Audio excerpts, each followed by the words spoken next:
David Ettridge, the co-founder of One Nation, is suing Tony Abbott for $1.5 million in the Queensland Supreme Court. Tony Abbott's responded to this morning. He says it's a bit of a sideshow, a bit of payback for his role in targeting what he thought was a dodgy party all those years ago. This is Tony Abbott on that.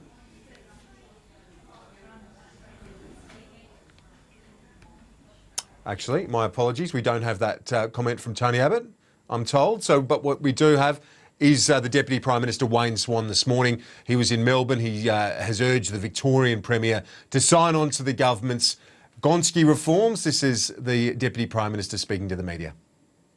I would urge the Premier of Victoria to put the kids of McEwen first and to come to an agreement with the federal government, because it will mean an extra $4 billion in terms of Victorian schools over a period of time.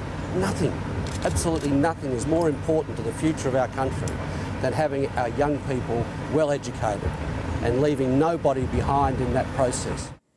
Wayne Swan there making his case again this morning on the Gonski reforms. Now to that comment from Tony Abbott on David Ettridge and the legal action against Mr Abbott. As I said, he says it's just going to be a bit of a sideshow. We'll play a bit more of his reaction to it now.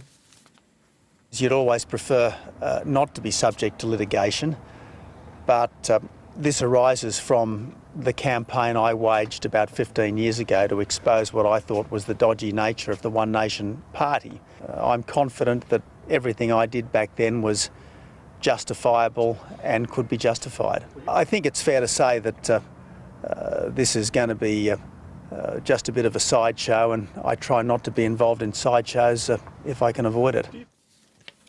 And Tony Abbott says obviously some former One Nation types have never really got over or forgiven him for his role in targeting that party, and described it just as a bit of payback.